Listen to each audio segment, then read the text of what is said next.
Good afternoon, everyone, and thank you for joining us here today. So my name is Del Mackey. I work on the NMFAS program. So the NMFAS program is actually funded. You'll hear some of this information twice because I have slides about it, but I want to give you a little bit of the background first. So the NMFAS program is actually funded through a cooperative agreement with the SBA, the Small Business Administration. The SBA manages the SBIR and STTR programs, which you're going to find out about very shortly. But essentially, it's a way for the government to inject research and development dollars into small businesses. It's a very unique opportunity. There's actually really no other opportunities like it. There is one that I'm aware of that actually focuses on putting development and innovation into things like, I hate to call them third world countries, but there is actually a focus into impoverished countries and countries that aren't doing well from the USAID agency, and it's called Developing Innovative Ventures. But it's very similar. It's just a way for the government to say, hey, you're working on something that's really cool. We think it can actually be, or you think it can actually be a really great product in the future. You need seed money though. You have to actually grow it. You have to figure out how it can get there. You have to look at it, and you have to take on some technical risk. For most small businesses, that technical risk can sink them. They just can't take that technical risk on. They go, well, I don't know if I can actually do this. Let me go out, let me try and fundraise, let me hit up my neighbor, let me ask my mom or dad to borrow, $3 million if they have it, but I gotta get money somehow. And so these programs represent a great way to do that. So today, for the focus of the presentation, we're actually going to have a couple different sections here. First, I'm going to give you all some information about the SBIR and STTR programs. Some of y'all probably have some basic information. We're just going to go over the highlights here, kind of talk about the value of these programs, because a lot of people just don't get exactly how valuable they can be. I can tell you from working both the academic side as well as the industry side, these programs are extremely valuable for small businesses. I, right now, work for NMFAS, which is part of Arrowhead Center here, so I am an employee of New Mexico State University. Before that, I worked for a small business out in Alamogordo. It was an interesting place to live and work, but we went after SBIRs because they were such a valuable tool to get us off the ground to actually take on some of the risk as we started to build things like UAVs. Anybody that knows anything about unmanned aerial vehicles knows those things are very expensive because you test them by putting them in the air and seeing if they go 500 feet in the air. When the motor stops because you didn't actually wire it right or your flight dynamics aren't right, then you have a rock falling 500 feet. Not many of them survive test flights because you're testing it out. You're making sure it stays up there. Whereas something like this program can actually let you take a look at what makes it tick. Can I actually do this? Can I get some flight dynamics data beforehand? Then we're going to talk about research. So people a lot of times think, well, I know what research is. That's some science geek in a laboratory with a test tube. It's like, well, yeah, that is research. There's a bunch of different types of research out there. So the big thing with research is the R in SBIR and STTR. Research plays very heavily into these programs. So knowing how it's more applied research than basic research, knowing how the different agencies view research is actually very important because a lot of people, when they get together their proposal packages, they completely overlook the research component and they go, well, I'll figure that out. No, you have to have research. That's why it's one of the letters in the 4-letter acronym there. And then we're actually going to have a presentation by Michelle Banner from Crimson Research. And she's going to talk all about what Crimson Research does and how they can help with things like putting together a research plan, looking at research methodologies, actually making sure that your research data is valid and that you can actually draw good conclusions from it. Because that's kind of the entire focus is, can you draw a valid conclusion from this phase 1 and say, you know what, this thing will work? Or, you know what, as it is right now, it's not going to work. I can change it though, because that's really what the agencies are going to be looking for. And then real quick, I'll throw some information at you about NMFAST. Again, we are funded by the U.S. federal government in some capacity to help small businesses across New Mexico go after these federal opportunities. They can either be grants or contracts, and you'll see more about that very soon.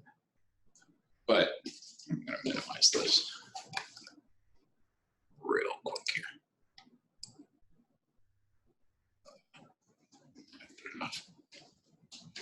So SBIR, which a lot of times you will hear shortened to SBIR, it's actually, so I have been told and chastised by NSF program managers. If you say SBIR, you're obviously talking more about DoD because they like to spell it out, but it doesn't matter. So you will actually kind of hear me flip between those because I did come from a background of working for DoD people that were trying to put together SBIR packages. So I will slip into SBIR, but when I say SBIR, I mean SBIR. So SBIR is the Small Business Innovative Research Program. As I mentioned, it's a way for the government to actually develop and push forward innovation. So innovation is one of the key facets of the program. Small business is another key facet, and research is the final one. So these awards can actually only go out to a small business. Small businesses are the main award holders on any of these.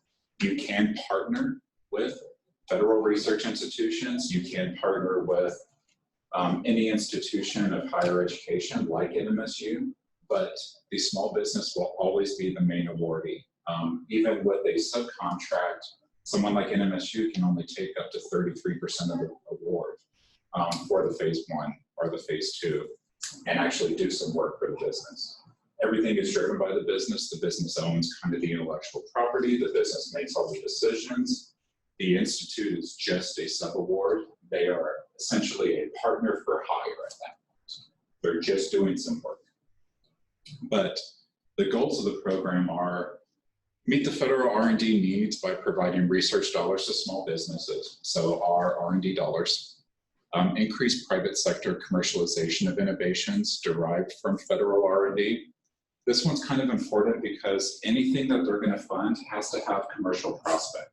So we're going to talk about what is commercialization here shortly, but essentially the idea has to be able to be turned into a product and be sold to somebody.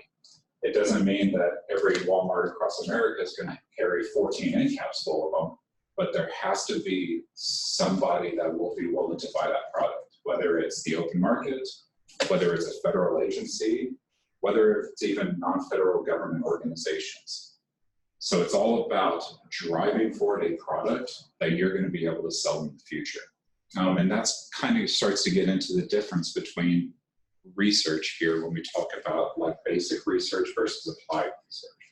So basic research is a lot of times as a professor going, this is a pretty cool idea, let me see if it works. Which, you know, that's a great way to do research. You're looking at an idea, you're seeing what it can turn into. If you pitch that to somebody or one of the federal agencies under the SBIR program, they're going to tell you that is not what we mean by research. Because to them, research is, I have an idea I think I can turn into a product. Let me take a look at it. Can I actually do this feasibly? What is that big technical problem or that risk that I have to answer to actually create this product? To them, that is what they mean by research. Stimulate technological innovation, and then foster and encourage participation in innovation and entrepreneurship by socially and economically disadvantaged people or populations. Really all that means is that they would like a lot of the awards to go to things like minority-owned business, women-owned business, service-disabled, veteran-owned small businesses, but there was actually no specific set aside. So it's just a way for them to say that they're injecting money into businesses, particularly rural businesses. One of the things you find in New Mexico is, with the state here, a lot of it is rural. So it happens when there's only 2 million people in the entire state. So most of the state, aside from Albuquerque, Santa Fe, and Rio Rancho, actually falls into what the USDA considers rural because it goes by density and population. So if you're outside of those areas and you win an SBIR, they actually count that as helping develop rural businesses. So a lot of times, even if you're sitting here in Las Cruces, you go, well, I'm right outside of city limits, I'm in Las Cruces. It's like, no, you're in a rural area. Very weird definitions, but that's just their purpose, is they know there's a lot of innovation coming out of small businesses, and most small businesses, when they start up, are really bootstrapping. They have no money, they have no people, they have an idea, but like anything else, it takes money to get that idea off the ground. So they want to make sure that those ideas that can be that next big thing actually get there.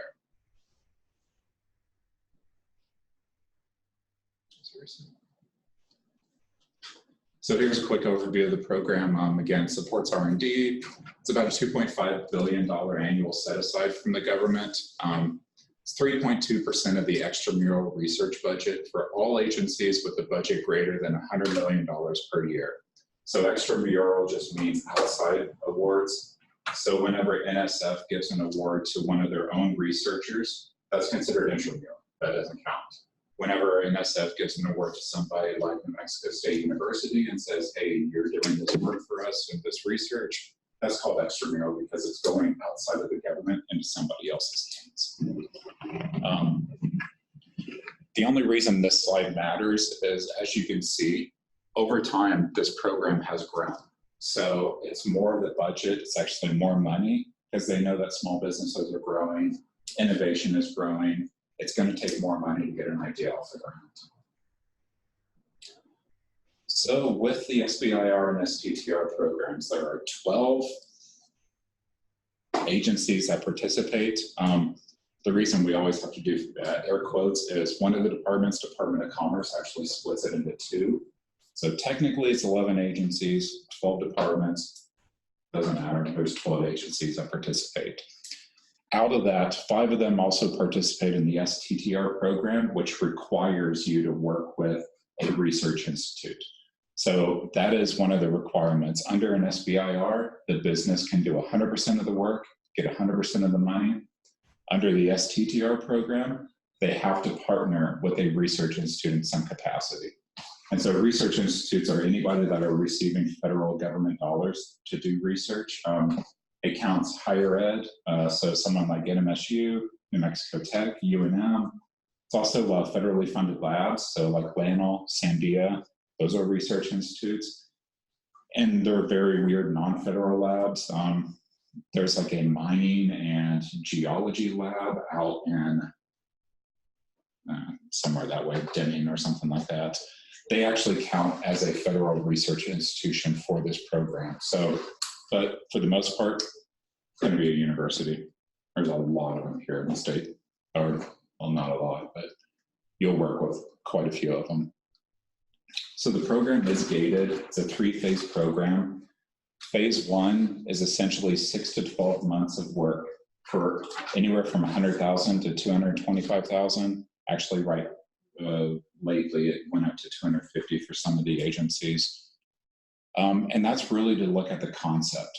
You're designing, can this work? I have to solve the technical problem. I'm looking at the feasibility.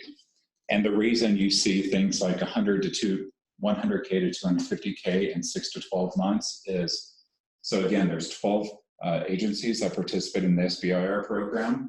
It's a lot easier to say there's 12 different SBIR programs because each agency is different on their budget, they're different on their focus, they're different on their award amounts, they're different on the requirements to actually get an award. So that's why we always say it's a little bit of a misnomer. It's a lot easier to say there's 12 different SBIR programs and there's just kind of this one umbrella vehicle that says, hey, the government wants to give you money. If you're successful for your phase 1, you can actually go to a phase 2, which is developing that prototype. So in the phase 1, you're really just looking at the feasibility and you're saying, I can solve this technical problem. Here's how I solve this technical problem. Here's how I go forward. And that's why it's a little bit less money, a little bit less time. For phase 2, you're building a market-ready prototype. And that's why it's anywhere, most of them are anywhere from 12 months to 24 months. Almost all of them are going to be at least 24 months for a phase 2. And it's anywhere from $500,000 up to $2.25 million now for that phase 2. And the reason I say a market-ready prototype is when you come out of the phase 2, they want you to be almost ready to stamp those things out, whatever it is you're building, in a production line. You should be able to just knock like 100 of them out in a day. They don't want something held together with baling wire and duct tape. That's not a market-ready prototype. That's just a prototype development. But there are additional phase 2s that you can go after if you don't get all the way with your first phase 2. But that's dependent on the agency. So you will hear me talk a lot in here about here's what happens. Know that a lot of those are generalized statements. For many of them, it really does depend on the agency. It does depend on what they're looking at, and it does depend on their mechanisms. It's just easier to say, hey, here's the way it works, rather than list multiple different ways it can work. But if you are interested in finding out the different ways it can work, you're always more than welcome to talk to me afterwards. Quick question. Yes. I've been working on this thing for about 3 years now, and I've rebuilt, remodeled, gotten around this thing 12 different ways already. And I know what I have, and I know it works. Where do I go from there? Well, for some of the agencies, if you already have your feasibility done, some of them do allow what they call a direct to phase 2. It allows you to actually skip the phase 1, but it's highly dependent on the agency. Someone like NIH and Department of Defense have very limited direct to phase 2s. If you are still looking at a phase 1 based on you're almost to the product model, it can be looking at solving an additional technical problem. So like you have almost a product model, but you go, well, there's this one little component I have to figure out. That could actually be a phase 1, or if you're beyond that. I just need a prototype. I need to build one. I don't have the money to build it. Well, and we can definitely talk about the direct to phase 2 program afterwards, because you might be eligible for that.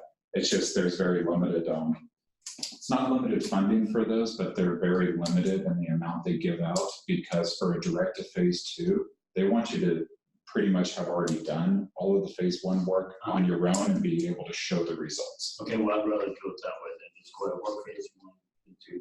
Just work the steps and go, because I mean, it's like a staircase. Yeah, well, and that's why it's the amount of money changes too. Is, you know, the phase 1, you're taking that first step, you're taking that leap of faith.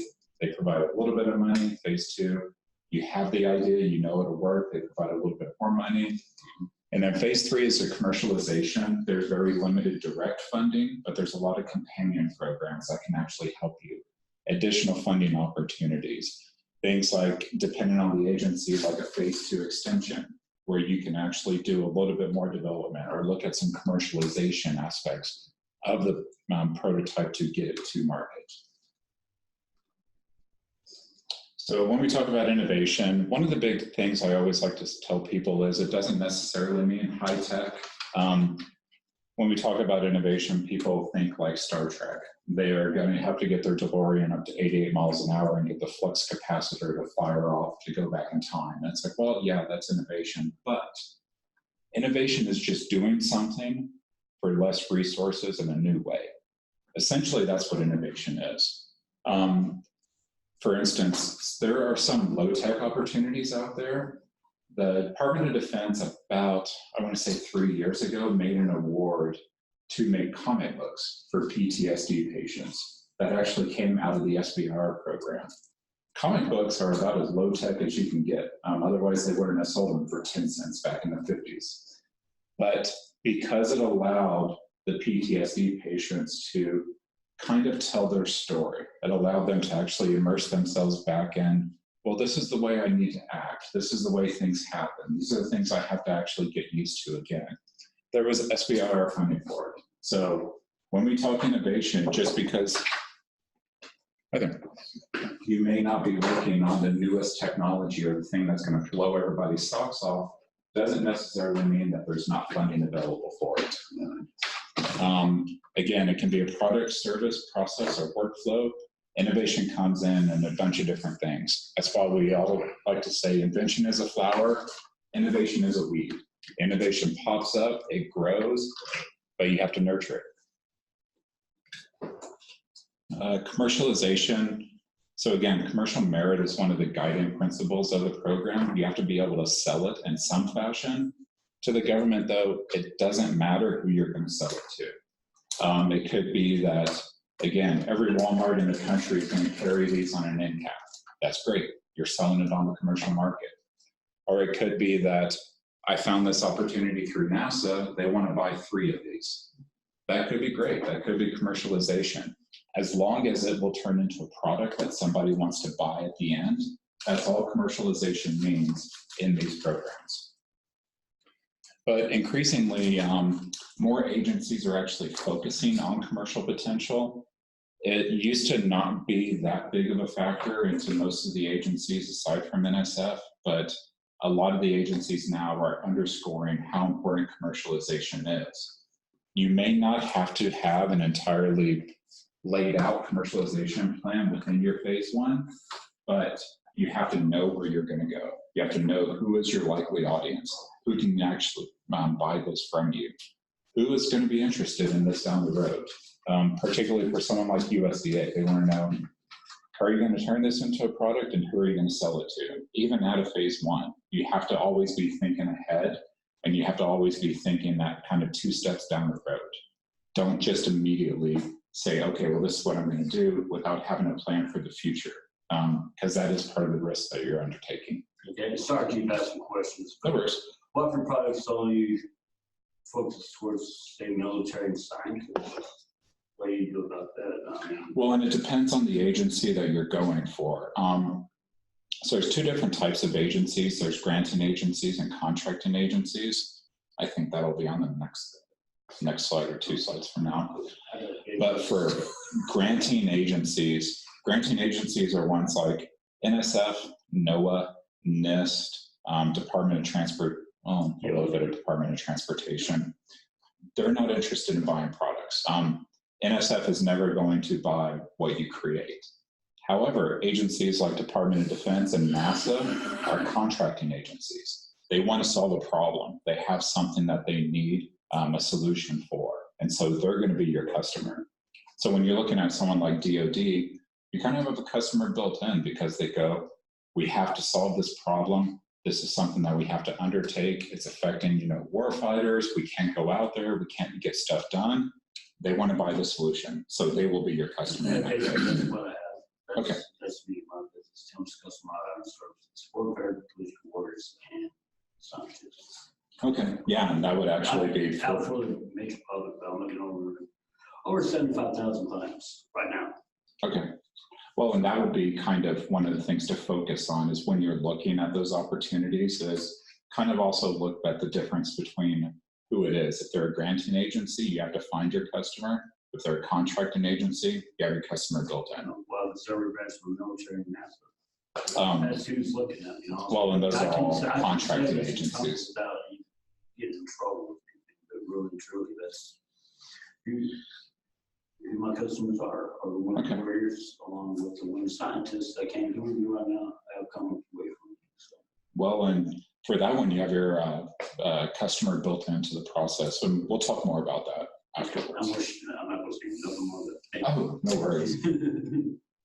So why would you pursue SBIR STTR funding? Well, it's a government seed program. As I mentioned before, the government wants to inject money into innovative ideas. However, unlike going out there for an angel investor, venture capital, trying to get a business loan, 1, the government doesn't want any part of your idea. You don't have to actually give up any of your intellectual property. 2, the government doesn't want any part of your business. You're not going to, walk in from a Shark Tank and they go, and you say, well, I need $150,000 to test this idea, but I don't want to give you any part of my business. They're going to call the cops because they're going to think a crazy person walked in. But that's what the government does here. For something like NSF, for $225,000 for 12 months of work, you can actually test your idea and you give up nothing whatsoever.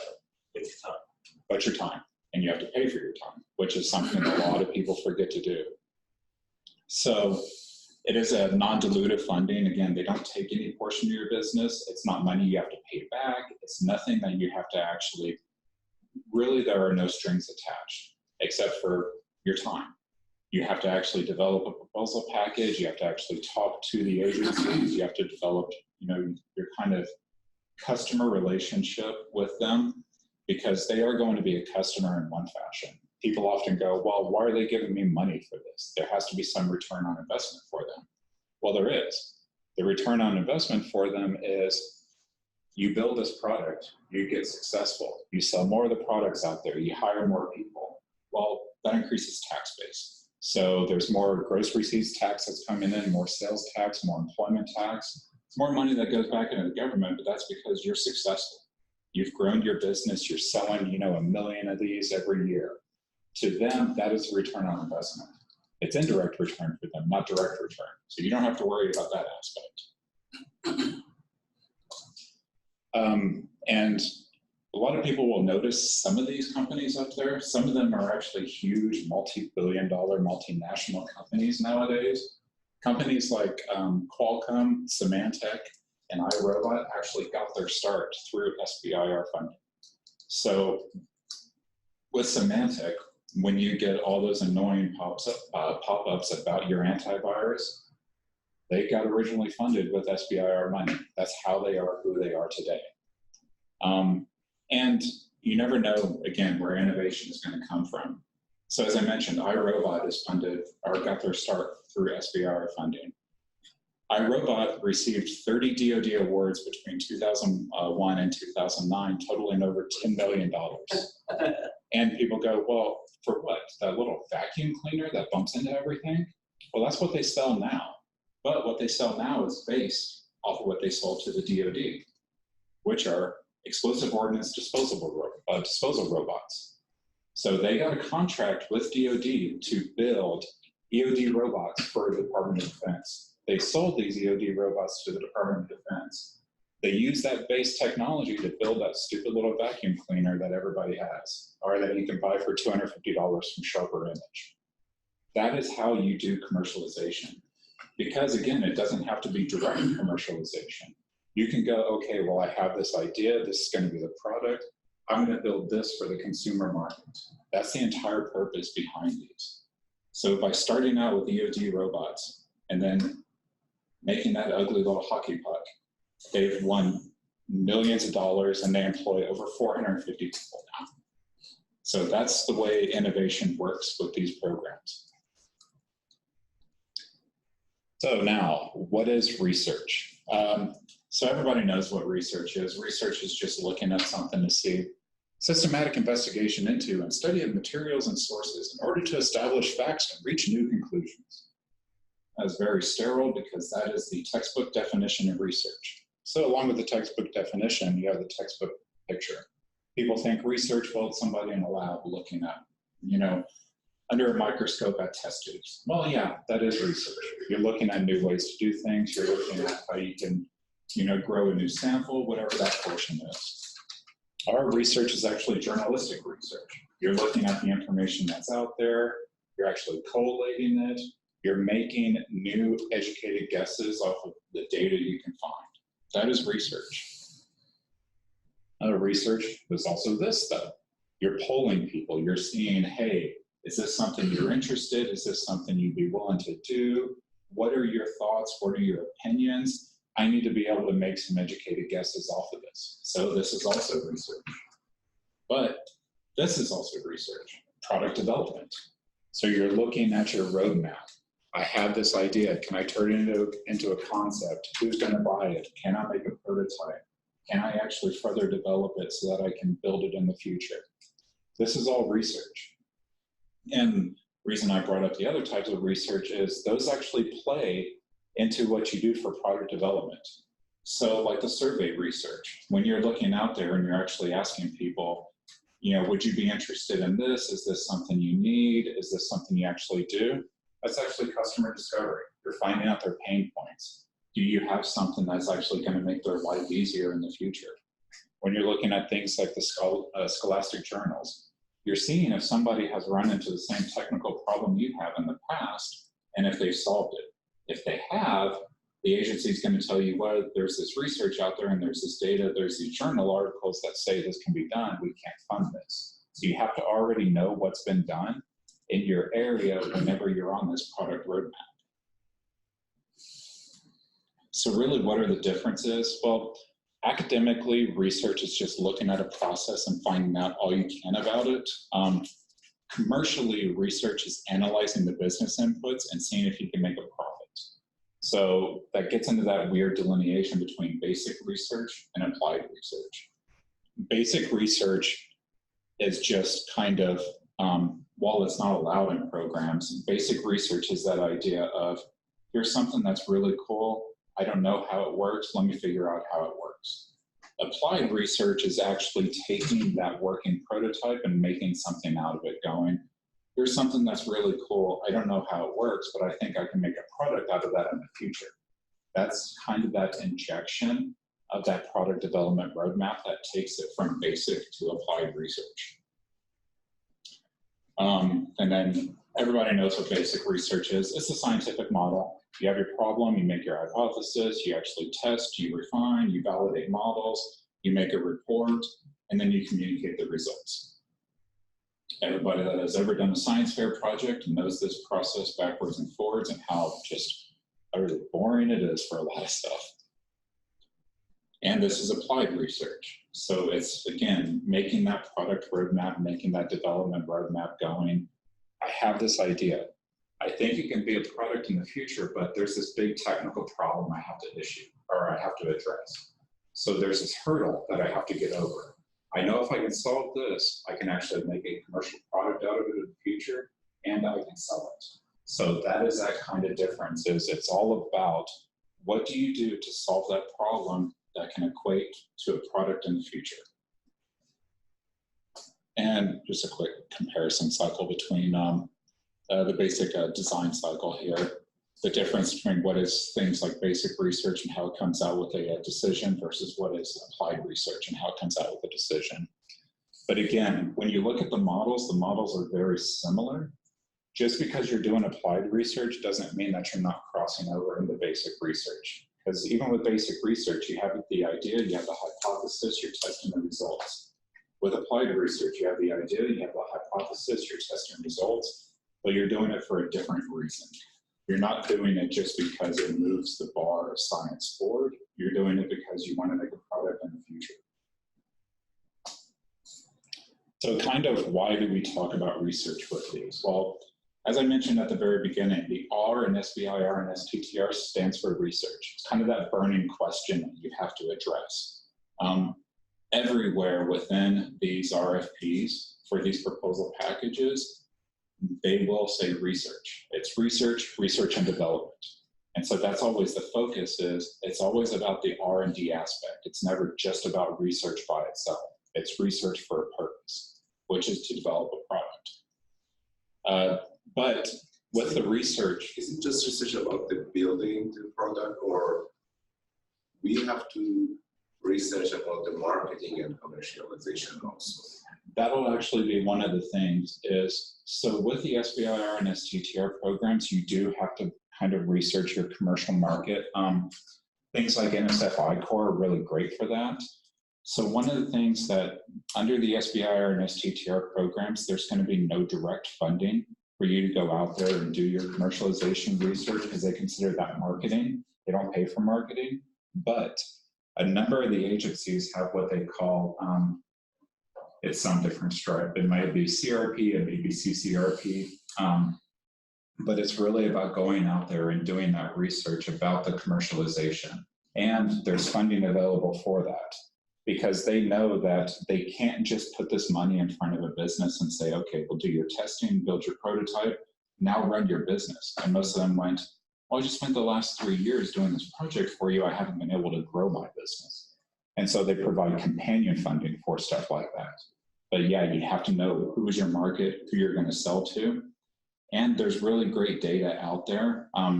You don't have to have it down to a science during the proposal preparation process. They know you're going to look at it. They know you're going to make some more decisions. They know that everything is not set in stone at that point.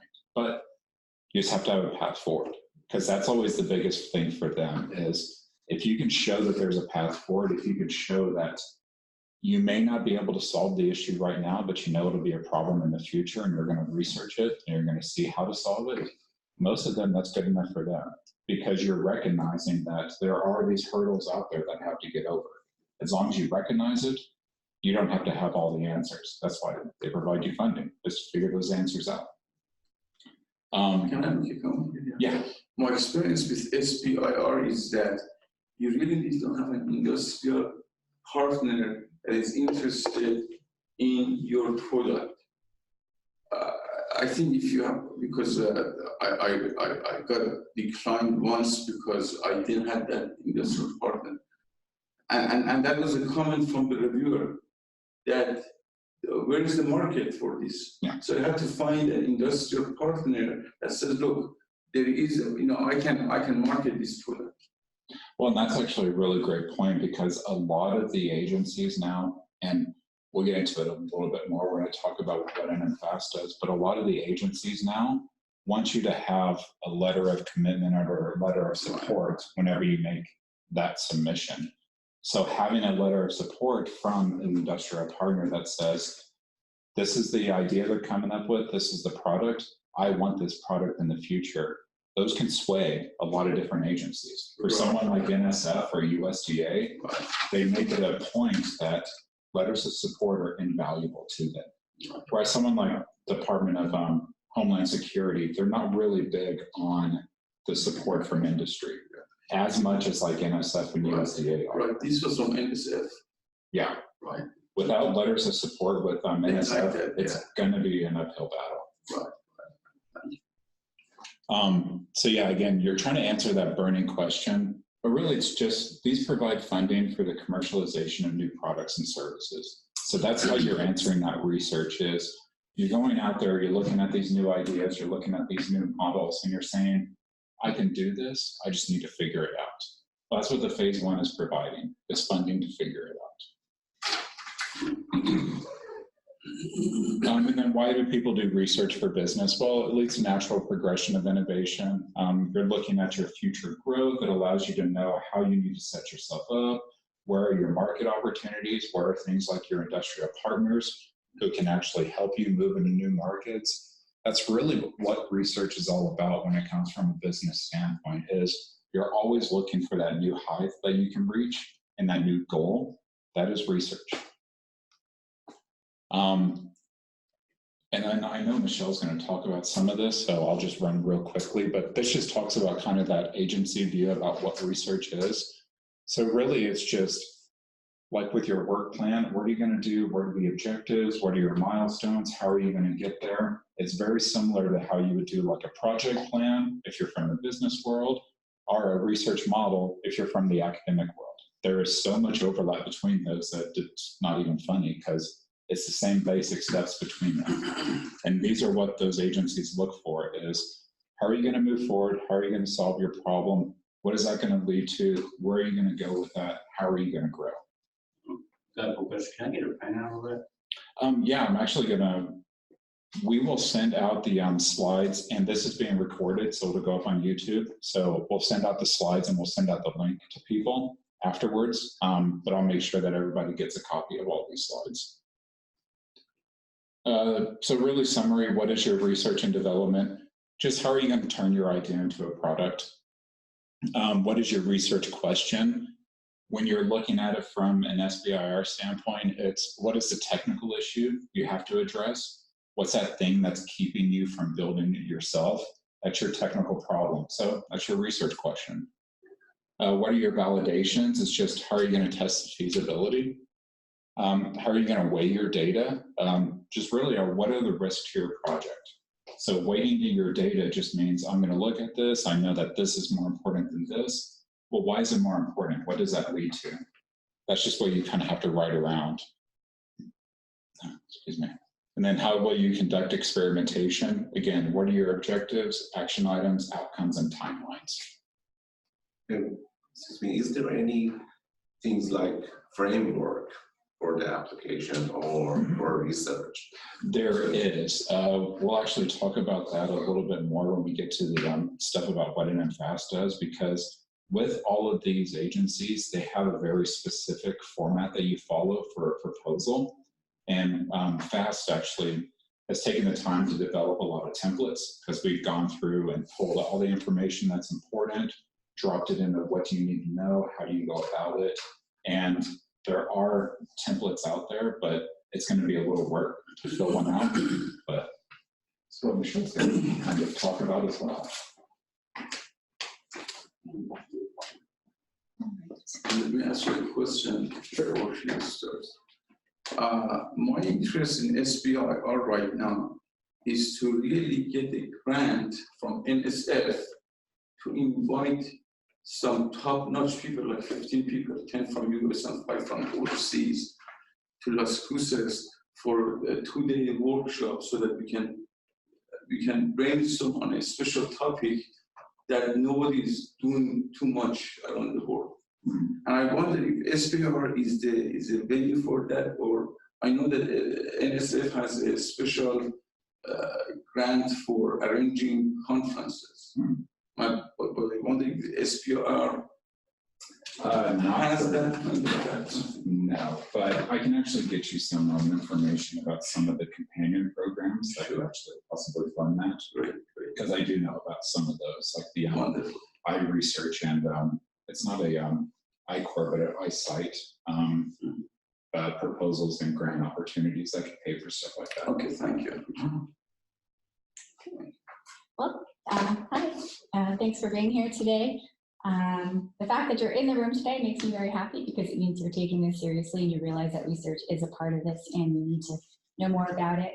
I'm curious to kind of know, since we're a small group, just kind of off the cuff, I thought it might be good to see kind of where you are in your process. You've mentioned that you're very far along. Yes, ma'am.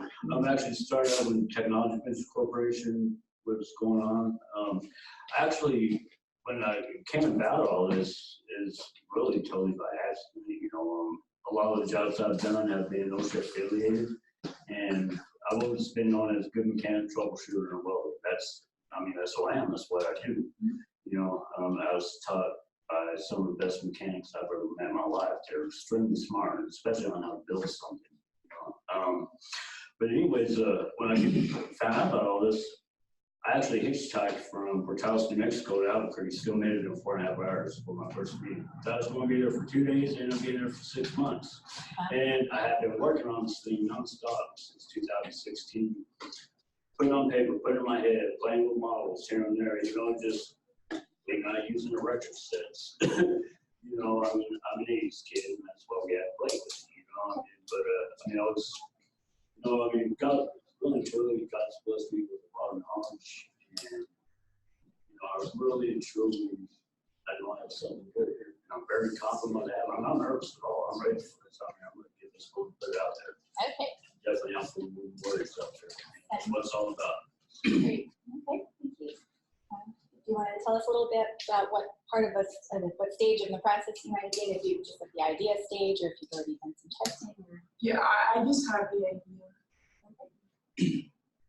Yeah, we have written the letter of intent and we are writing the SBIR on that idea. Okay, so you're already into your proposal. Yes. I'm working on an idea more than 1 year, and but I have a lot of problem to building the product. I want to know the stages of the building of the products. About that idea, I came here to learn. Yeah. Well, I spent 30 years in academia. I was a professor of engineering, and I had a small business office at the University of Illinois at the Champaign Research Park. So when I retired, I came here and I brought the business. And I'm really interested, as I said, in materials, smart materials for future that are 30, 40 years ahead of time. That's why I go to NSF, because they like more of fundamental research, you know. So I only write proposals for SBIR or NSF. And right now, I really like to bring these top-notch people here to brainstorm, to find out what's going on, because some of these ideas I have, I don't think NSF even, and they don't understand what I'm writing. Ah, okay. So I just want to bring. Yeah, well, that makes sense. So we've got folks in all different parts of the process. So I think that's great. We're all here to learn, and I'm here to just tell you a little bit about Crimson Research and what we do. I'm a senior research scientist. I'm actually housed in the College of Health and Social Services, but don't let that fool you. We do everything. Our background is really in research design and research methodology, and that can translate to any domain. And I'll get in a little bit more to that. I'm also the Associate Director of Crimson Research. And we all of us come from different backgrounds, both industry and academia. I spent most of my time in industry, actually, and just kind of moved over to academia a few years ago. So I'll get a little bit more into that as well. So Crimson Research, we're here, we're housed at NMSU. We've been kind of, I guess we took off in 2013 from one person. That was our director, who is still our director today. And we've kind of fluctuated over the years in size. We're anywhere from 5 to 20 people, depending on project needs, but we can also hire very quickly as project needs dictate. We work with all sorts of agencies, public, private, community, government, and our staff are all master's level, doctor level, and we come from, like I said, both industry and academia. So we have a lot of varied experience. We're completely externally funded, which sometimes is very good and sometimes is very bad. Some of you may be familiar with, and we're not for profit. Pretty much already got into that. Private sector, academia, government. This just gives you an example of some of the agencies that our staff have worked with. So this might be here at NMSU, may have been elsewhere. Lots of federal agencies, some local, regional. So we're pretty familiar with the proposal process, and we're pretty good at getting grant funding, writing proposals too. Well, and with that federal list too, one of the things to kind of be aware of is on the list on the left, 5 of those agencies have direct SBIR opportunities. So just food for thought. Okay, these are some of the research areas we've worked in, and it's not all inclusive. It's just really what I could remember from what we've all done. But you can see it's very varied. And again, our focus has always been on the research design, the methodology. We can translate that to any content area. So these are our 4 primary capabilities. The first one is really the one I'm going to focus on today because that's the one that's most relevant for all of you. But I do want you to know the other things that we do, just in case, you know, I'm always marketing it. You might have a need, and some of them can overlap a bit also. So I'll actually start with the last 3. We do a lot of program implementation and program delivery. So we've worked with the community, we work with, again, public and private entities. We've done a lot of work with the Doña Ana County Health and Social Services Department, with the Casa del Norte Health Foundation, and getting programs kind of up off the ground and delivered to the community. So we do a lot of work, especially in public health in that regard. And part of that is often the program evaluation, because we often have to evaluate these programs as well. But that is the same thing basically as product evaluation. It's the same process, whether you're evaluating a program or a product. So that product evaluation piece will fit in more with what you guys do. And we do both formative and summative evaluation, which means summative evaluation is more after the fact, when something's already happened, like a program has already taken place or a product's already been developed, and you're evaluating, did it do what it was supposed to do? Did the program meet its goals and objectives? Formative evaluation is a little more useful, to be honest, and it's more in progress. So as the product is being developed or the program is taking place, you're constantly going in and assessing what's going on. Is it meeting its goals and objectives? Is it doing what it's supposed to do? Are the stakeholders happy? That kind of thing. And you make changes as you go, which is why it's formative. Survey construction and analysis, it's kind of a side thing that we do. Again, we've done little ones for the community. We've done huge ones, national. In fact, tomorrow, there's a briefing on Capitol Hill about a survey that we administered nationally for the National Alliance on Caregiving. So that's kind of exciting. So every once in a while we get to do something weird like that. But the main thing and the main reason why we're here today is the first one. So research design for lab or for field. We do basic research, we do applied research, quantitative, qualitative, what's ever needed. We have statistical expertise. We do needs assessments if that's something that might be something that you need to kind of go in and say, well, I know there's a problem here, but I'm not exactly sure what it is. I need to figure out what needs to be done. We can do that. We do usability assessments as well, which is useful for various products. Excuse me. And because we're in the border region, we also have Spanish-English translation services. We do a lot of efforts in tailoring our services for our audience, which we've worked in Juarez quite extensively. We've worked all the way east at El Paso, Otero County, Lima County, and Dona.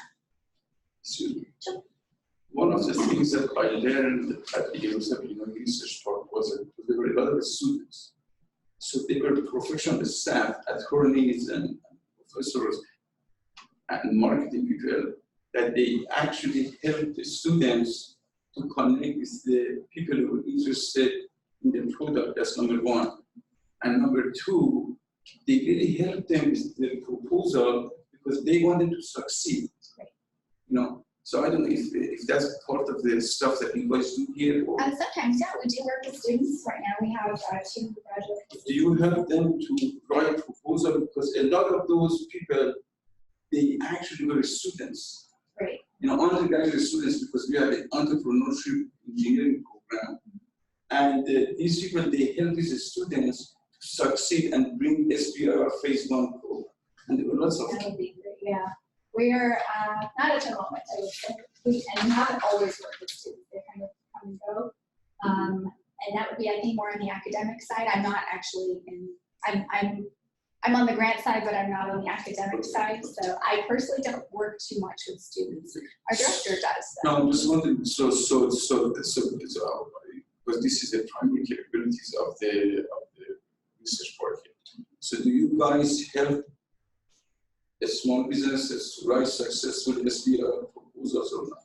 Well, yes, that's what we're getting into right now. So I guess I would say this is a research stream that we're launching right now. Yeah, but it's what our background is. So I've written lots of grant proposals, and I have a pretty darn good funding record, and we all do. So in fact, 2 of our more junior staff members are up in Albuquerque today and yesterday in a very intense grant proposal writing workshop so that they can help us out because we get a lot of work and we need some help. And the small businesses should share with you their business or for these services, for example, helping to write the proposal. You know. Well, and for that one, a lot of times it depends. So when we talk about, after Michelle finishes, I'm going to provide just a couple slides on what NMFAS does. And we can provide limited funding to what we call microgrants to pay for services that the small business needs, like things like putting together a research plan. Or if you want to include, like Crimson Research, to do the methodology, the validation, and the reporting kind of throughout, you can actually write them in as a contractor under the funding opportunity under a SBIR. So and that gets back into like the subcontracts we were talking about earlier, is for a business, you can contract on a SBIR up to 33% of the work for things like, you know, putting together research methodologies and research plans, or if you need to get into some place like Sandia and actually do a test. There's all sorts of different things that you can actually subcontract for, and we can have a further discussion about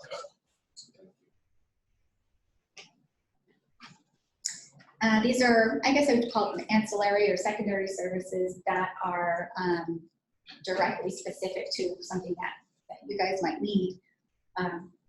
Time materialized question, we do grant proposal review and help write grant proposals. That's something we've done quite a bit here at NMSU with folks in the community, especially if we're being written in as the evaluators of that program, for instance. We want them to succeed because that leads, of course, to business for us, and so we'll help them put together a solid proposal and we'll write the portions that are related to what we do, the evaluation or the testing assessment, whatever it is.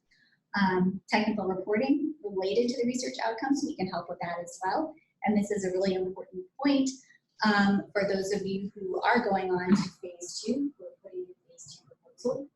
Is it often or always have to? It's pretty much always. It's very, very often. Have to include your final report from your phase 1. So people really do read those reports, and that can tie in directly to whether you're funding for phase 2. Yeah, and if you don't have a successful phase 1, that's pretty much how, as I mentioned earlier, beyond some very limited things like directed phase 2s, which only a couple of the agencies have. Before you can even go on to the phase 2, you almost always have to have a successful phase 1. And they see if it's a success by your final report. If your final report is kind of thrown together and says, well, I didn't really do this, and I don't know what the outcome is, likelihood of you getting the phase 2 is pretty small. We were talking yesterday about some of the statistics, the averages for funding rates, and I believe it's about 15%, only 15% are funded for phase 1. So that's something to keep in mind. But because you do have to have a successful phase 1 to go on to phase 2, the funding rate for phase 2 is about 45%. And with the phase 1, that's just across the board. It's about a 15% win rate. And it actually is really, well, for some of the proposals that I've done before at a different university, because I've done industry, academia, industry, academia, industry, academia, which is weird, but some of the ones that we submitted for had a 1% win rate, and people even thought that was good. So having 15%, people go, well, that's not a great opportunity. It's like, no, for free money, yeah, it's actually pretty good. And lastly, we can provide support for the NMSU Institutional Review Board. So if any of you are going to be using human subjects in your testing, you're going to need to have that IRB protocol that's approved. And luckily, you're right here. You have a university. You can use our IRB, and we can help you with that process. That's something we're very familiar with. And a really great thing to mention too is, as Michelle said, when you're going to do human subjects and your feasibility, you have to have an IRB. You don't have to have it at the time of submission. You don't have to have it at the time of award. You can just say, I'm going to get an IRB. This is how I'm going to do it. It's just when, like, the agency knows you're going to need an IRB for what you're saying you're going to do in phase 1, and you don't even have a plan to go about it, they obviously go, well, that's not going to work. We're not going to fund you. You just have to have that plan again. You always have to be thinking of, how do I address this in the future? How do I move forward? Where are the hurdles going to be? And having that idea about how you solve those is all you really have to have. And I don't know what your products are, and if you have that human subjects component. But if you just want to, if you're doing any kind of usability, maybe a product that humans are using. Not everybody makes widgets, so maybe, or even with a widget, you might want to see how the human interacts. That's human testing, and so they're going to want to see a plan for that protocol. So what I did is I looked at one of the RFPs, and it sounds like some of you are already familiar with these RFPs, which is the request for proposal. Over 100 pages of instructions and directions, and it gets very specific. And I think half the battle, honestly, is just following directions, because it seems like it comes from the government. It seems very convoluted, and it seems like if you can figure out what they're asking for, that's half the battle right there. So I pulled out some quotes from, I guess, kind of a more standard NSF RFP, and I kind of highlighted a few things here. They want you to partner with an agency like Cruces Research. They want you to have that partner who specializes in this testing, this assessment, evaluation, statistics, all of that. So right here, they're talking about partnering. Proposing firms are encouraged to take advantage of research expertise and facilities that may be available to them at colleges, universities, etc. That's in the RFP. You'll need to convince the program director that you have a credible plan to establish technical feasibility. Here they're asking, does the plan incorporate a mechanism to assess success? So all of these things are really mentioned And this was just, I only looked at a few pages and I pulled out these four. So it's in there a lot. It's very important. So, but once you have the partner, that becomes an STTR, not SBIR. No, not necessarily. Not necessarily. I thought STTR is when you have the Well, partnership. so under an STTR, you have to have a partner. I see. Under an SBIR, you can have a partner. It's just the difference between must and may. So if you write an SBIR proposal and you're giving this 40% of the funding to the university to do the work, like graduate students or postdoc or whatever, can you do that, or that comes to STTR? For 40%, it's an STTR, but if it's at least, as long as it's under 33% of the total work and the total award, it can still be a separate. So 33%, under 30% is still SBIR. Yes. So, And it's just the different mechanisms between between the two different programs. As I said, it's that difference between must and may. Under an STTR, you must have a research institute partner. Under an SBIR, you may have a research institute partner. Under an SBIR, it's 33% or below for the award and the statement of work. Under an STTR, it's a minimum of 40%. I see. So the STTRs are really more of a collaborative partnership. Well, the reasoning behind that is the STTR program has changed over time. The original impetus for the STTR program was to take university technologies that are sitting on the shelf and partner with a business so that they can create a commercial product out of it. I see. And that was the original impetus, and that's why it has these weird mechanisms in it where you have to be partnered with a research institute, and it's more of the funding. So, but both SBIR and STTR are 225, right, for maximum? Can be up to 225, depending on the agency. It's anywhere from 100 actually to 250 now for phase one, and phase twos are from 300,000 technically to 2.25 million for up to 24 months.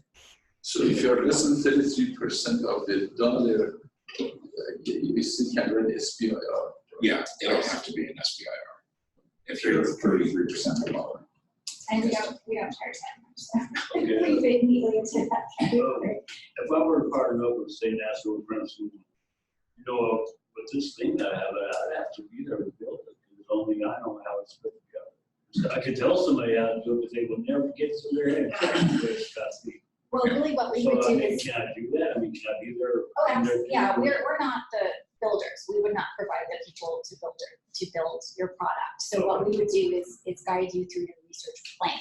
So we would help you figure, and I'll get a little bit more into that, but we'll help you figure out how to develop that plan and all the things that you'll need, but you'll still be doing the actual product. Okay, because I mean, it's all in my head. Right, I write it down exactly. every now and then, but really, truly. Yeah, no, and our expert, Yeah, Right. it's for the Be there hands-on and say, okay, do this, this, and this. absolutely, and we would never presume to jump into other people's content areas and try to do your work. Our expertise is really just on the research design. Oh, okay. I mean, like I said, I just have an idea, just like everybody else. You know, I have a certain thing in my mind, the way it's got to be. Yep. And I'm really wanting to get it out there. I'm just trying to get it in here exactly like you guys work, how I can work to make it happen. Exactly. Yeah, and it would just be all about establishing that technical feasibility. So that's a big portion. As I mentioned, you know, the entire purpose of the phase one is to look at that technical feasibility. Well, to show that you've established that technical feasibility, you need to actually do the research, you need to set up a plan, you need to set up methodologies about how you're going to show that agency, you know, at that 12-month mark that, okay, I tested out the technical feasibility, I solved this technical problem, here's my research, here's my results, here's the data from that. Because if you can't show them that, the likelihood going on to phase two is infinitesimally small. So I already have a plan on how to make all that happen, to be able to present that. So I mean, am I sitting in good shape with all that, or do I need to figure out, you know, or am I ahead of myself? You could be. Let's actually talk more in depth about that, because I'll have to find out more about exactly what you're working Because on, I've really exactly thought what this you thing have. through for a long time. I've had almost 4 years now to think about this and play with things. Let's actually talk one-on-one after this, and then I can kind of tell you exactly where you fall in the spectrum of this. Because I am right now, you know, I just don't know where I sit with these anymore. I mean, I got a pretty good idea, but I'm a Capricorn, I gotta know. I can't help it. So the agencies don't need the business plan for the phase one. No, you don't need a business plan. You don't need to show them like a business canvas model, anything like that. You really have to show them that technical feasibility, how you're going to move forward, and who you think is going to buy it. More of the phase two will actually be into actually growing your business and setting yourself up for success. And then for creating that business structure and that organizational structure that's going to continue and kind of grow your commercial product, that's more along those lines of like the CRP programs, the commercialization readiness program, where they will actually provide funding for stuff like going out there and securing a patent, because you can't pay for patent costs with SBIR funds or STTR funds. That's just a no-go. You can't pay for marketing costs. You can't pay for like a journal submission, stuff like that. Whereas like the CRP programs, that's their entire purpose, because they know you have to grow the business around it. I know that in SBIR or phase one, they put a lot of emphasis on the commercialization plan. So you have to have a very good idea how you can, and I think that was one of the thoughts of my first SBIR program, that I just wrote what I thought I'm going to do, and they said, look, you need to have a complete plan and an industry, which I have right now, to do that. Well, that does depend on the agency too. For someone like NSF, having a decent idea of a commercialization plan and having it kind of set up for a phase one is really good. For someone like NIH, they really don't care about your commercialization plan in your phase one. But for your phase two, NIH, it becomes a huge deal for commercialization. What about USDA? USDA is weird because they were one of the ones that about a year ago, not their last RFP, or what they call it, RFP, whatever. But the one before that, they actually added a 3-page section about commercialization. So it used to be that they didn't care about commercialization. Now they care a lot. And one of the instructions in a USDA package actually specifically says, here's where you attach up to 3 letters of support from industry. If you do not have any letters of support, you need to attach it to a statement on why you don't have letters of support. So for USDA, it's actually gotten pretty big commercialization. NSF even has an added section on mentoring with postdoctoral associates. No? And you have to have you have to have a good idea how you're going to deal with the postdocs. So NSF is not really for everybody. I mean, you really have to have. Yeah, and that just gets into the weird differences between the agencies. And there are 12 agencies for the SBIR program, and every single one has different focus, different funding amounts, different proposal requirements. Yeah, we'll get into that here. Okay, thank you. Yeah, so if we have a well-tested idea and funds used from the previous project, and research publication is also on the same topic. So we have to apply for the SBIR phase 1, or we can directly go to phase 2. I would still probably recommend a phase 1 because you are kind of looking at, even though you're published about it, you're probably published about the research itself rather than creating a product around it. And that's going to be that phase 1 is how do I actually, what is that technical problem that's keeping me from creating a product that somebody can buy from me? So systematically phase 1 to phase 2. Yeah. And pretty much across the board, that's going to be kind of the setup is pretty much every single agency is going to be about, well, let's do a phase 1, let's actually go through this, let's see what you have, and then go for a phase 2. There are, as I was saying earlier, there are very limited direct to phase 2s, but there's such a high barrier to entry that unless you have millions of dollars that you've already sunk into this idea, the likelihood of getting a direct to phase 2 is really low. Is it possible to apply for more than one agency? It can, yes. So with the SBIR and actually the STTR programs, you can apply to every agency. Some agencies allow one application per cycle. Some of them allow, like NASA allows up to 10 applications per cycle. It's just you can't have competing awards for essentially equivalent work, so you can't double dip. For one idea, I mean.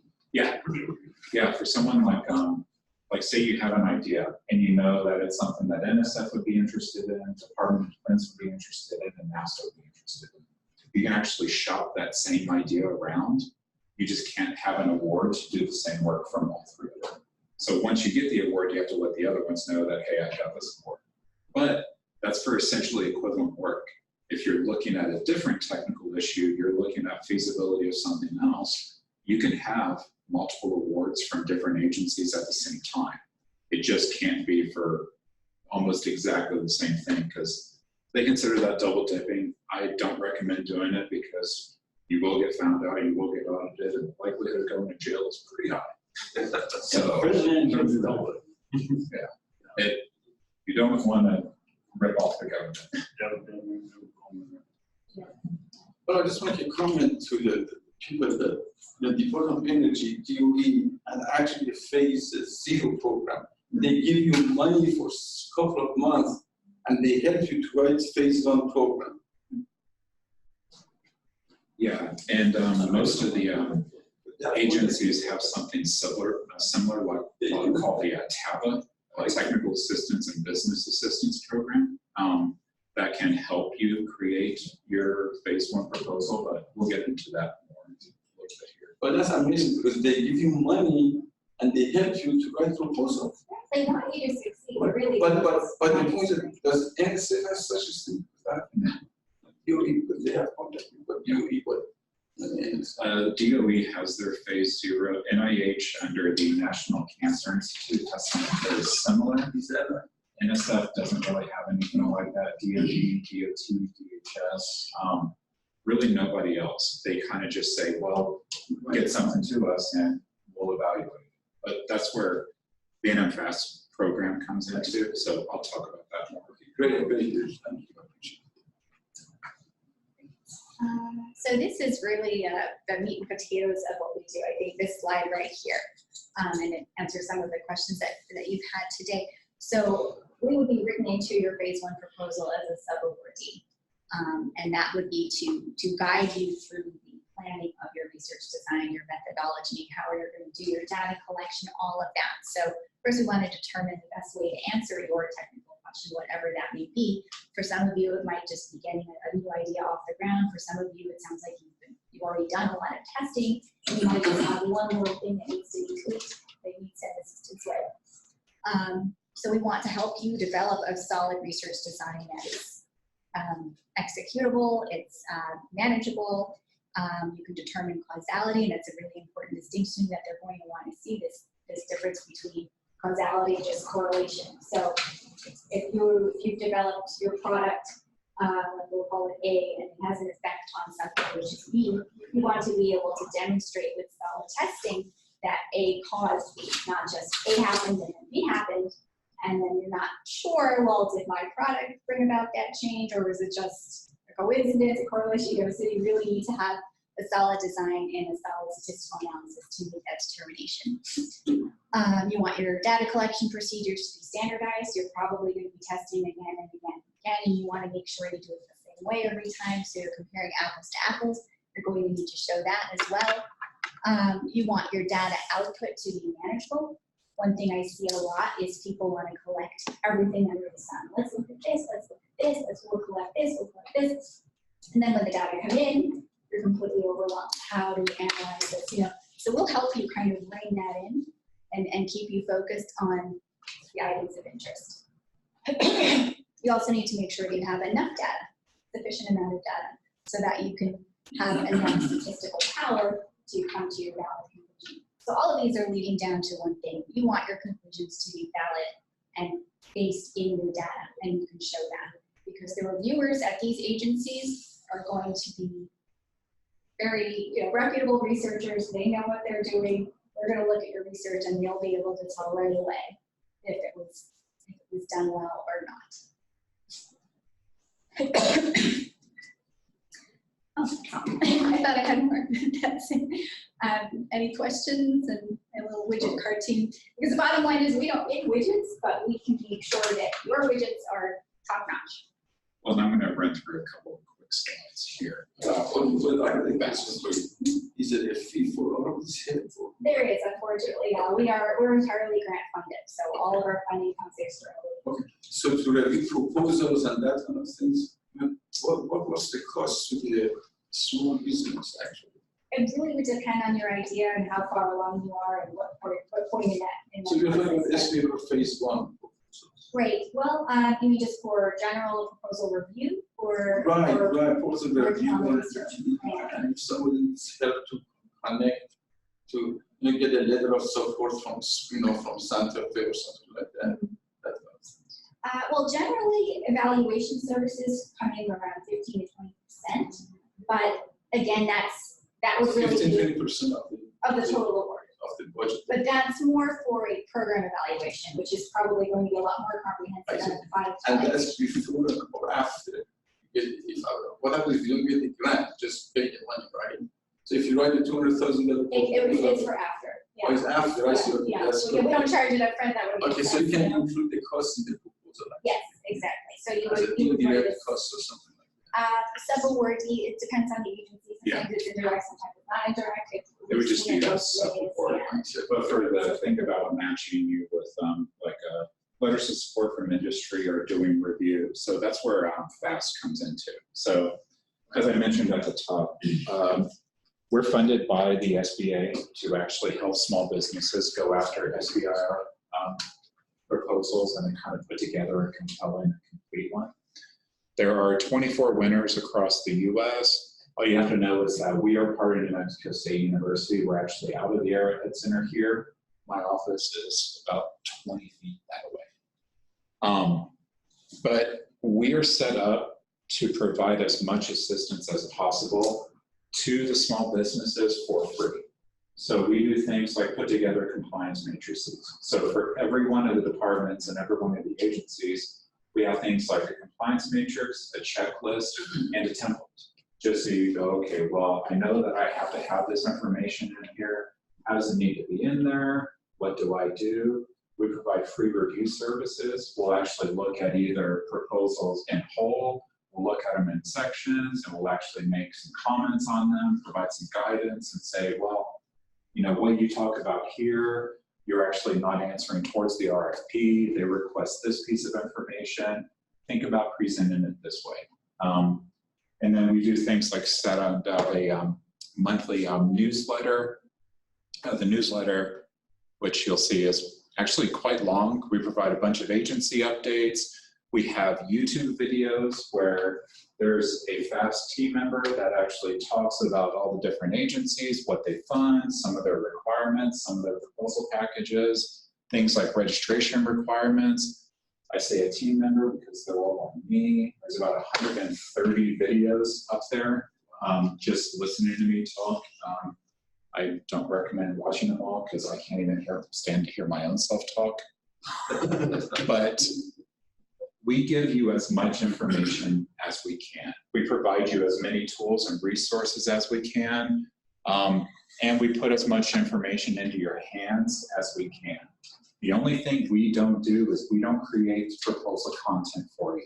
So we actually don't write proposals, which someone like Crimson Research can help you actually create your proposal package. We'll review it, we'll provide oversight, we'll actually tell you, well, you know, think about putting something like this in there. But the reason we don't create content is, one, I ain't got that kind of time in the day. We run a very, very small team. But two, I don't know your idea.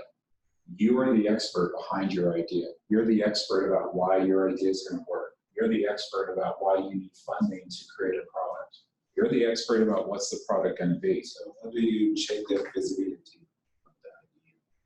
So, and that gets into that research plan. Is there's a big portion in every one of the agencies which you have to do your technical discussion. So you have to lay out what is your technical feasibility? What is that kind of research problem or that technical problem you're going to address?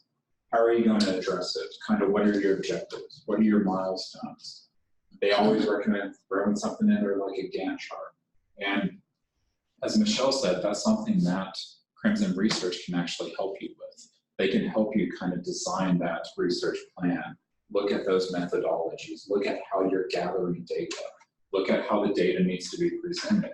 Because as Michelle mentioned, when these agencies are looking at their evaluation criteria, they're going to kind of tear that plan apart. They're going to go, well, they're not going to be able to tell if this worked right at the end because they overlooked step A, B, and C, whereas they may be able to help you actually do that. I can take a look at a research plan. I'm not a researcher by any means. I'm not even a good writer, but I can actually review because I've seen proposals, SBIR or STTR proposals go into every single agency, and I've made recommendations on them. I know what the agency is looking for. We just can't create the content. But, so, yeah, that's just more of the stuff we have. Just a question here. But what is, I know that I read a letter years ago from a lady in Santa Fe that indicated that if you are successful in phase 1 or phase 2 SBIR, they provide some matching fund. I think it was like 50,000, or it wasn't much. Yeah, it's 25K up to 100K. That's the SBIR matching grant. That's a state program run out of the New Mexico Economic Development Department. So that's they still have that. Yes, so that's 25. For a phase 1, it's up to 25K for commercialization services. For a phase 2, it's up to 100K. And that's after you prove to them that you have your SBIR phase 1. Yeah, you have to have an award. Yeah, so, you have to have an award, and then you write the proposal to them, actually. Yeah. And then. But you don't have to be complete on your award. Okay.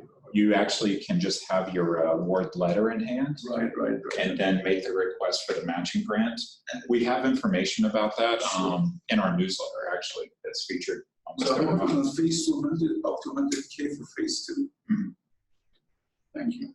And that's all about providing commercialization services. So they're not going to fund continued technical development, but the entire reason that NMEDD started that program was kind of that idea about, well, I need to go out there, I need to find my customer, I need to market myself.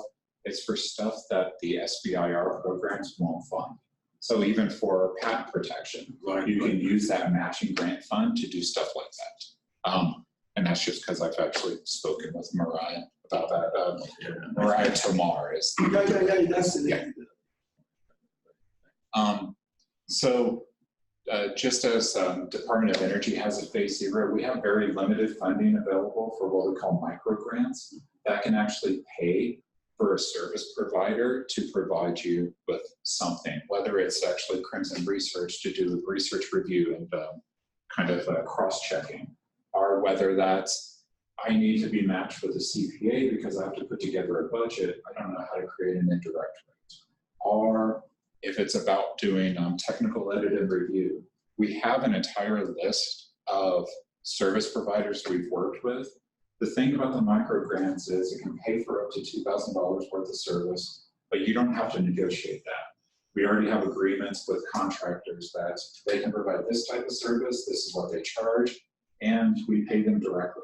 You don't have to worry about trying to pay them and get reimbursed, any of that. So that's our own phase 0. It's on a sliding scale, so as I mentioned, it's up to 2K, sometimes it's less depending on what you need. We've even done graphic design work where if you need an illustration of how your idea works, we can actually match you with a graphic designer, which for a lot of people, they go, well, I don't need that picture, I can write about it. No, you need that picture. It's like the old saying, a picture is worth 1,000 words. If I can take a quarter of a page and make a graphic that shows somebody exactly how it works, and it explains the idea a lot better than one page of text, you always go for the picture, because these reviewers are going to be reviewing a whole bunch of these. The easier you can make the information to digest, the more likely you're going to get funded because it's easier for them to review. They'll actually flip through it, they'll look for the graphics, they'll see if there's anything that pops out to them, and then they'll read the proposal package. So, And how do you apply for this? Please say. you talk to me. I said. I can talk to you later. What is this, on the website, or you have to actually have? No, for like the phase 0, you just have to be one of our clients. There's a short questionnaire you fill out online, and on the little one-pager about the NMFAST program, it gives you our website. There's a link, and all it is asking you just more information about what you're working on so that we can start to match you to things like the different agencies, different topics, and that we can do a interview with you, just find out what you're working on, and then somebody from the team, which more than likely is me, team member left, we'll start working with you on that. And how many months or years before you submit the proposal you can apply for one of these micro grants?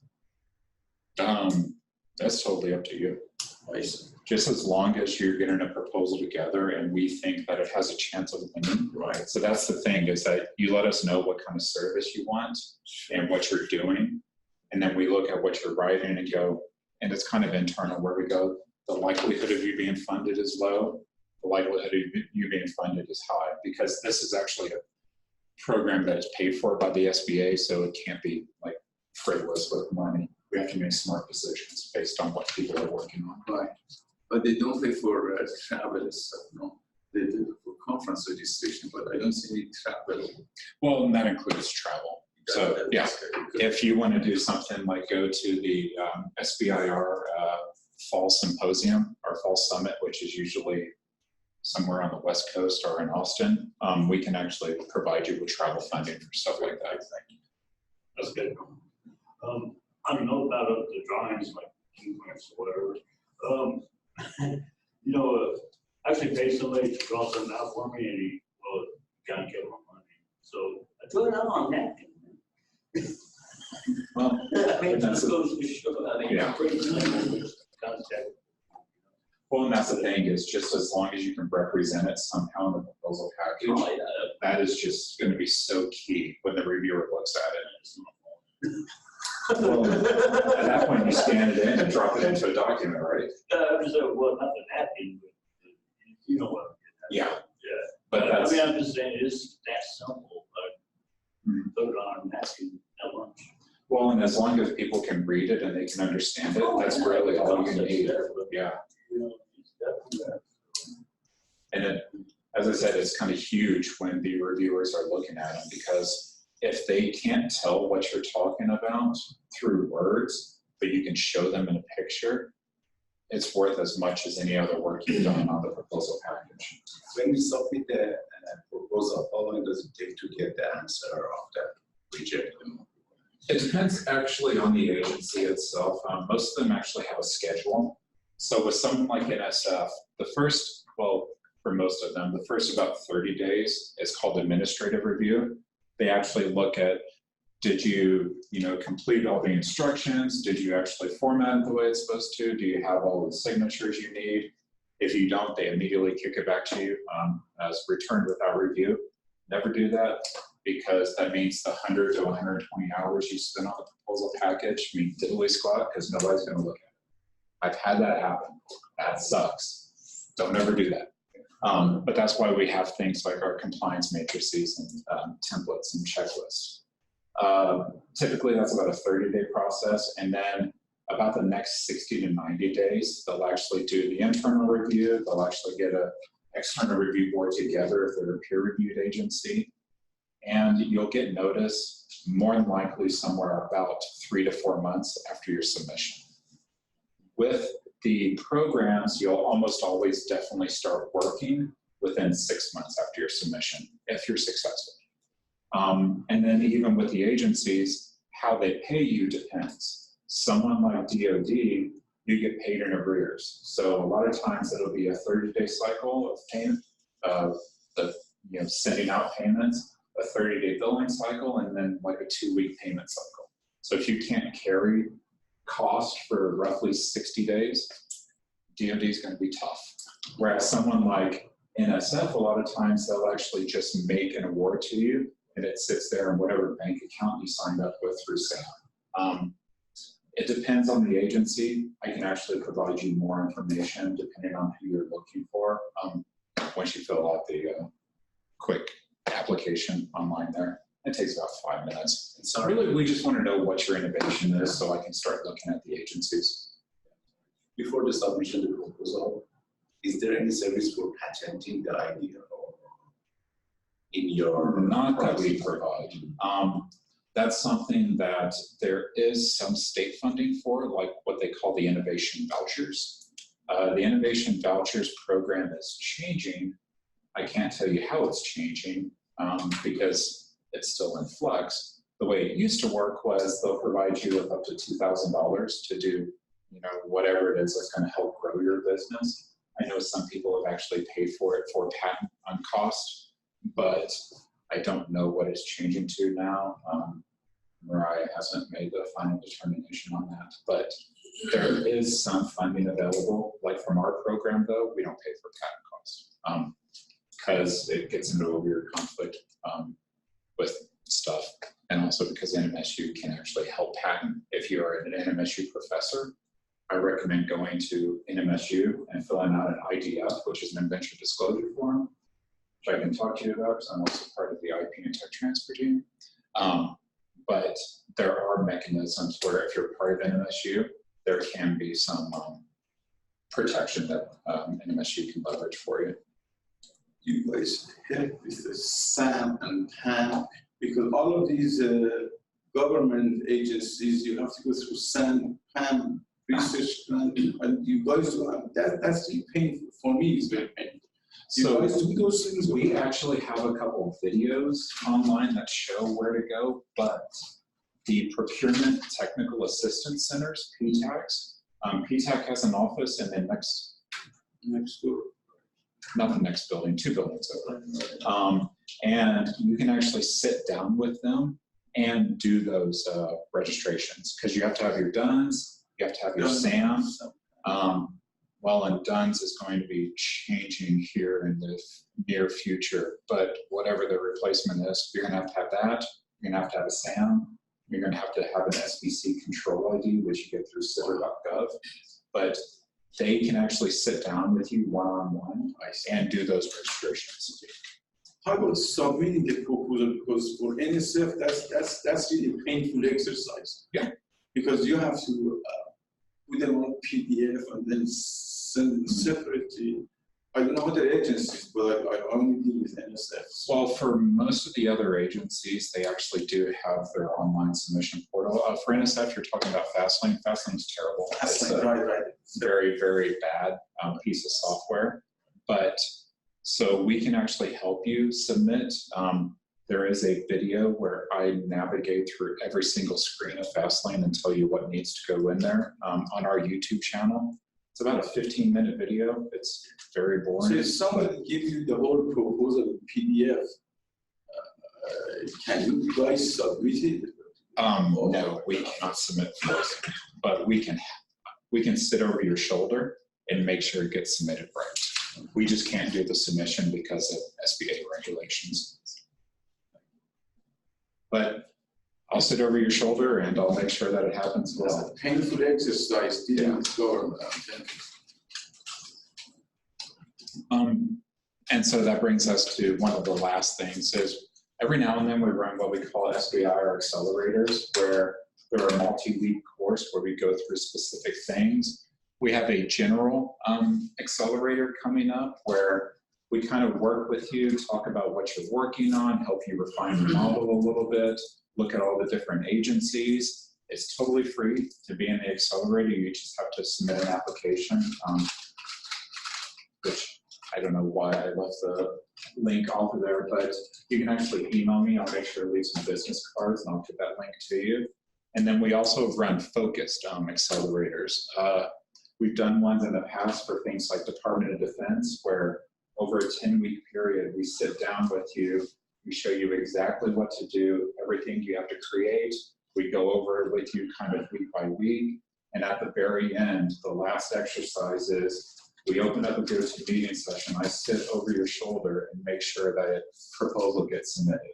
So if people know they want to like submit to someone like DoD, they just don't know how to put the proposal together, it's actually a really great tool because you're guaranteed at the end, as long as you match a topic area, you will be submitting because that's a requirement.